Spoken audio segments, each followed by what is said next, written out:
Jemaat Tuhan, salam. Apa kabar Bapak Ibu dan saudara-saudara sekalian? Baik-baik saja.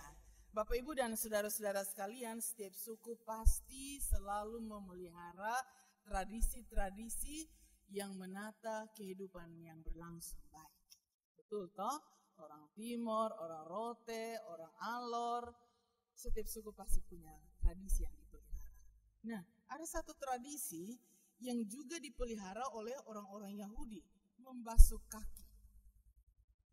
Membasuh kaki itu dilakukan oleh orang-orang Yahudi sebagai satu kebiasaan ketika mereka punya kebiasaan dalam perjalanan selalu memakai sepatu kasut atau sepatu yang tertutup.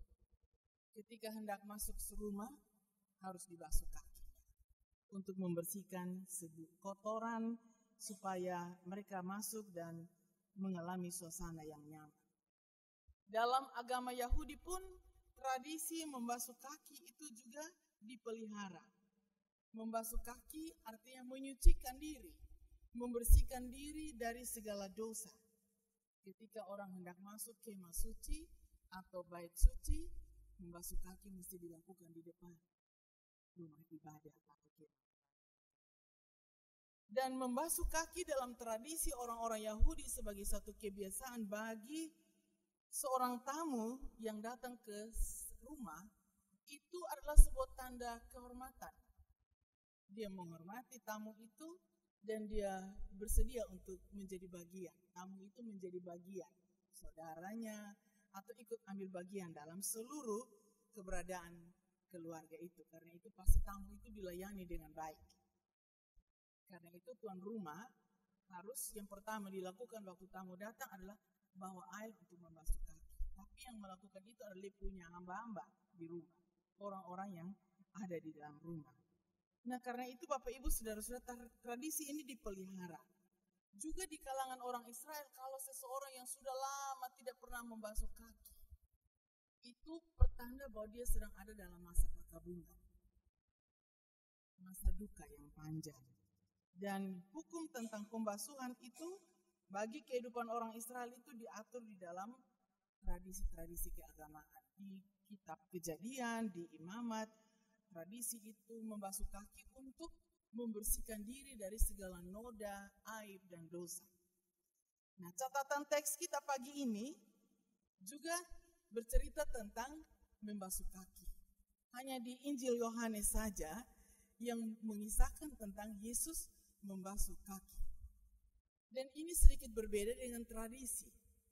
Yesus yang disebut sebagai Tuhan dan Guru membasuh kaki murid-muridnya. Bukan sebaliknya. Kalau orang Yahudi biasanya bukan tuan rumah atau bukan tuan yang membasuh kaki tamu, tapi nanti dia punya anak-anak dalam rumah. Nah, ini sebuah tradisi yang unik yang diangkat oleh Injil Yohanes, penulis Injil Yohanes, dan itu menjadi catatan perenungan bagi saudara dan saya pada saat ini. Bapak, Ibu, dan saudara-saudara, yang perlu kita tahu mengapa Yesus melakukan pembasuhan kaki murid-muridnya. Ada dua hal yang penting dari teks kita. Yang pertama, catatan di ayat 1 sampai ayat 3. Kita baca dari ayat 1 sampai ayat 3 itu menceritakan tentang peristiwa itu terjadi sebelum perayaan Paskah. Beberapa catatan kita bisa baca, sebelum perayaan Paskah, Yesus mengumpulkan murid-muridnya di sebuah rumah. Dan mereka makan bersama. Di catatan Injil-Injil sinoptis, Matius, Markus, dan Lukas, lebih spesifik mereka memberi penekanan tentang makan bersama atau melakukan jamuan kasih. Tetapi berbeda dengan peristiwa yang dicatat oleh Injil Yohanes. Makan bersama untuk kumpul kembali para murid-muridnya, untuk mereka saling mengenal dan saling membangun, saling memperkuat. Karena menurut catatan ayat yang pertama, Yesus tahu saatku sudah tiba. Akhir dari pelaksanaan misi Allah di tengah dunia melalui satu penyaliban, kesengsaraan, kematian di kayu salib sudah dekat. Karena itu dia kumpul murid-muridnya. Supaya mereka juga merasa demikian. Ini saat sudah dekat. Sedikit Tuhan sudah berpisah. meninggalkan mereka. Mereka berkumpul dengan jamuan makan. Tradisi Yesus itu biasanya makan-makan ya. Biasanya kita juga begitu. Saudara datang, mari potong makan-makan di gacoan atau di mana lagi. Ya, tradisi makan-makan itu untuk mengumpulkan kembali persaudaraan dengan mengingat-ingat bagaimana hal-hal yang sangat menarik dan sangat kuat untuk mendukung persaudaraan. Nah, konteks Yesus dalam saat ini, mereka berkumpul, tetapi soalnya di situ Bapak Ibu Saudara-saudara, waktu makan bersama, ada orang yang punya hati kotor, ada orang yang punya pikiran kotor, ada murid-murid yang mulai memiliki hati yang kotor, mulai berpikir kotor. Kita baca di ayat 2, iblis mulai membisikkan kepada mereka. Jadi persekutuan kemuritan itu berlangsung bukan dengan hati yang plong, hati yang damai, tapi ada kemunafikan di antara mereka. Ini semua dekat perpisahan. Seharusnya mereka itu kuat dan satu hati, satu pikiran, satu tekad, satu semangat. Kan Tuhan omong dari awal-awal, anak manusia akan diserahkan ke dalam tangan orang-orang Yahudi. Tapi dalam makan bersama, malah Tuhan melihat Yudas mulai dipenuhi dengan hati yang kotor. Petrus juga demikian. Sehingga Bapak Ibu dan saudara-saudara, pada ayat 4 sampai dengan ayat yang ke-11 itu menjadi catatan penting. Karena situasi ini, mereka Yesus sudah mendekat dengan situasi di mana dia akan menghadapi jalan Via Dolorosa sampai pada tergantung di kayu salib. Dan itu adalah peristiwa yang harus dipersiapkan hati dari para murid-muridnya. Jangan sampai mereka tidak punya komitmen apa-apa. Jangan sampai mereka tidak punya kekuatan iman, kekuatan spiritual.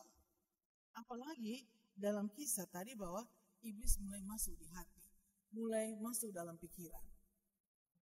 Catatan di Injil-Injil cukup jelas. Pekerjaan iblis bukan hanya Yudas Iskariot saja, tetapi dong mulai bersibuk dengan mempertanyakan Tuhan. Kira-kira Tuhan, di antara kotong semua ini siapa yang paling hebat Siapa yang paling baik Siapa yang paling berjasa? Siapa yang omongnya bagus sebagai murid Tuhan? Mulai ada kesombongan diri. Mulai muncul egoisme. Mulai muncul kelompok-kelompok individualistis. Nah, karena situasi ini, bagi Yesus ini situasi kurang baik. Untuk mereka mempersiapkan diri pada saat yang sudah dekat itu. Peristiwa kematian itu satu tantangan dan satu cobaan yang sangat berat, pukulan yang sangat berat bagi para murid-muridnya. Kalau hati mereka huru-hara seperti ini, kita baca di Injil-Injil, dong baku rampas. Siapa yang paling besar, siapa yang paling hebat, siapa yang paling baik, siapa yang paling pintar di antara persekutuan kemuritan. Karena itulah Bapak, Ibu, dan saudara-saudara, ayat 4 sampai dengan ayat 11, Yesus berinisiatif untuk melakukan tradisi membasuh kaki. Kita baca di situ Bapak Ibu Saudara-saudara, Yesus menanggalkan jubahnya. Jubah dari seorang anak Allah yang diutus guru dalam status guru dan Tuhan itu dilepaskan. Simbol dari dia tidak mengandalkan kepemimpinannya atau kewibawaannya sebagai seorang Tuhan, sebagai seorang yang ilahi, sebagai seorang guru. Tetapi melepaskan jubah, mengikat pinggang dengan kain lenan, lalu menuangkan, dia kerjakan sendiri. Kalau ketong guru-guru ingat waktu di kampung, guru tuh paling gengs. Dia pun rumah tuh anak murid dong pitimba air, cabur rumput, tanam kebun, itu ingat bawa kasih guru. Ibu Erni pun opa pun bapak guru. Dong paling bos, di dong pun dapur penuh semua. Pokoknya cepat jagung bawa masuk di dapur. Jadi, tapi Yesus tidak melakukan itu. Nah, inilah teladan kerendahan hati. Melepaskan jubah, kerja sendiri untuk melakukan satu tindakan membasuh kaki, ini hal yang tidak biasa. Karena itu dalam catatan firman, ini Petrus bilang, Tuhan, jangan Tuhan. Lusan akan basuh bepung kaki, Tuhan sen boleh basuh sampai kapanpun. Karena dia rasa Yesus melakukan sebuah penghinaan. tidak terhormat. Ini bukan pekerjaan seorang bos, ya, seorang pimpinan atau seorang Tuhan yang dihormati sebagai Tuhan. Tetapi keteladanan ini bukan untuk harga diri yang diinjak-injak, tetapi sebuah sikap kerendahan hati yang punya tujuan. Merendahkan hati, merendahkan diri punya tujuan untuk apa? Supaya murid-murid punya hati yang siap untuk melayani, yang siap untuk mengasihi. Tadi ketumpung lagu, melayani lebih sungguh, melayani dengan lebih sungguh, melayani dengan hati. Beberapa waktu yang lalu saya ikuti ibadah syukur wali kota masuk di rumah jabatan. Pastor Penghoto bilang begini, jadilah pemimpin yang melayani dengan hati. Jangan melayani dengan kuasa, dengan kewibawaan sebagai manusia. Karena itu tidak akan berdampak apa-apa untuk membangun, untuk menguatkan, dan untuk memiliki harga tinggi di mata Tuhan. Nah, itu yang Yesus lakukan, Bapak Ibu Saudara-saudara. Membasuh kaki murid bukan hanya sebatas pengertian membersihkan mereka. Otak kotor, hati kotor dibersihkan. Kamu pun hati mesti dibersihkan. Pikiran yang kotor-kotor harus bersih. Jangan bersaing untuk siapa yang lebih hebat. Semua sama, punya tanggung jawab untuk mengemban misi Allah yang ada tantangan besar di depan ini. Petrus yang dalam catatan ini beromong banyak, ternyata dia yang menyangkal Tuhan. Pembasuhan kaki itu harus betul-betul membersihkan hati dan seluruh pikiran yang ada. Siap untuk punya komitmen, ya, membersihkan diri supaya ada komitmen yang pasti, ada komitmen yang jelas sebagai murid Tuhan yang akan meneruskan misi Allah di tengah-tengah dunia. Pada peristiwa kenaikan Tuhan Yesus, dikasih ingat, pergi beritakanlah Injil Kerajaan Sorga mulai dari Yerusalem, Yudea, Samaria, dan sampai ke ujung-ujung bumi. Ini harus siap hati harus bersih, pikiran harus bersih. Jangan egois, jangan ambisi, jangan kejar kepentingan kepuasan diri sendiri. Tapi kerendahan hati. Bapak Ibu dan saudara-saudara sekalian, Petrus tidak mengerti. Tradisi membasuh kaki yang dilakukan oleh Yesus beda dengan tradisi yang mereka pelihara selama ini. Aduh Tuhan, jangan, bagaimana mungkin Tuhan sebagai guru dan sebagai anak Allah, sebagai kepala imam melakukan hal yang hina seperti itu. Dan Tuhan jawab Petrus, kalau lu mau aku membasuh kakimu, maka lu akan mendapat bagian di dalam aku. Apa artinya di sini? Mendapat bagian dalam aku artinya mengalami pembersihan diri.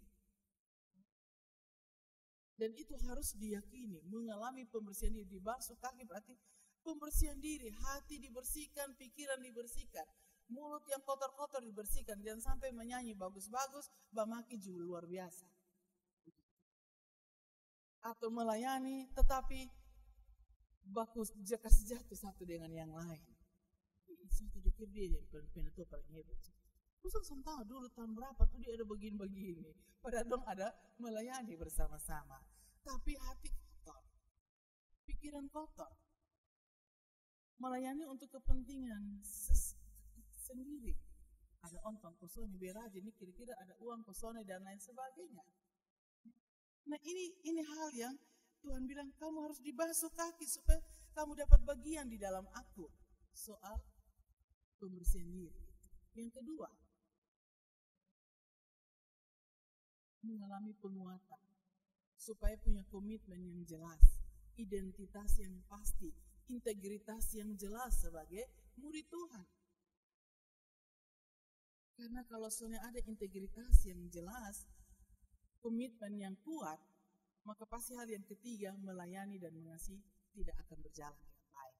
Mungkin dia melayani asal-asal, hanya karena dia perasaan dengan ini dan itu, atau dia melayani juga pilih-pilih, atau ketika ada tantangan, dia berhenti tahan lote. Ini jadi penatua, jadi diaken, jadi murid Tuhan, ini ternyata tantangan banyak dan sebagainya. Ini tiga hal yang Yesus maksudkan dengan kalau kamu tidak membasuh aku, kamu tidak mendapat bagian di dalam aku. Bapak, Ibu, dan saudara-saudara sekalian, karena itu Yesus sudah mengatakan, kamu tidak bersih. 12 murid-murid kamu sedang bersih. Kamu munafik. Karena itu pembasuhan itu sangat penting. Dan akan mengerti. Dan itu akan terbukti ketika tantangan berat ada di depan. Saatnya akan tiba ya. Dalam catatan ayat 1, Yesus telah tahu bahwa saatnya sudah tiba. Dia akan kembali kepada Bapa. Dan murid-muridnya akan tinggal untuk meneruskan misi yang Yesus sudah eman, kurang lebih dalam kebersamaan selama mereka menjalani misi itu. Apakah mereka mengerti? Apakah mereka siap? Supaya jangan menyangkali kehidupan kemuridan itu bukan sebuah penyangkalan terhadap Tuhan yang diimani. Juga supaya mereka setia untuk melakukan pelayanannya. Juga mereka taat untuk berpegang pada perintah-perintahnya. Untuk misi kerajaan sorga. Kan kita baca di Injil-Injil, hal kerajaan sorga selalu Yesus beritakan. Setiap orang harus punya peran yang proaktif, yang kreatif, yang inisiatif untuk ikut serta mendirikan tanda-tanda kerajaan Allah. Beberapa minggu yang lalu tentang penggarap-penggarap kebun anggur harus bertanggung jawab untuk memperlengkapi, mengkoordinir hidup bersama murid-murid Tuhan untuk mereka juga terlibat di dalam ikut serta mendirikan tanda-tanda kerajaan Allah dengan hati yang bersih. Pengetahuan tidak cukup. Pintar, tapi kalau hati kotor, kejahatan pasti dia lakukan. Betul pesonde. Yang bobol ATM itu kan orang-orang pintar. Yang bikin bom-bom menghancurkan itu kan orang-orang pintar. Pintar kimia, pintar fisika, pintar matematika. Karena apa? Manusia mengejar kepintaran dengan ilmu pengetahuan. Iblis juga dong ada sekolah S1, S2, S3. Iblis di sekolah. Karena itu di catatan teks ini dia bilang, iblis berbisik kepada mereka. Kejar ilmu, tapi iblis juga kejar itu ilmu. Tunggu beta ikut itu orang yang S1, S2, S3. Supaya dengan kepintaran dong bikin kejahatan. Kenapa? Karena hati sangat bersih. Nah ini yang Yesus tekankan tentang di dalam tradisi memasukkan. Kamu harus ambil bagian di dalam tradisi ini. Supaya kamu ada di dalam aku. Punya hati yang bersih. Hati yang dipenuhi dengan kasih dan ketulusan. Gereja dalam pelayanannya tanpa kasih, memang ada aturan. Aturan yang dibikin oleh orang-orang yang punya intelektual bagus, toh. Tetapi yang paling prioritas di atas aturan-aturan, apalagi gereja, itu harus landasan kasih itu ada. Ya, toh? Membaptis anak yang pertama, habis itu harus diarahkan untuk selesaikan urusan pernikahan dulu. Supaya baptisan anak berikut itu ada sukacita, ada keteladanan, ada berkat yang berlangsung. Orang-orang yang kumpul-kumpul kebo harus diarahkan untuk menikah secara gereja. Aturan tetapi berlandaskan kasih. Kasih menyelamatkan dia dari hidup yang tidak jelas. Gitu ya.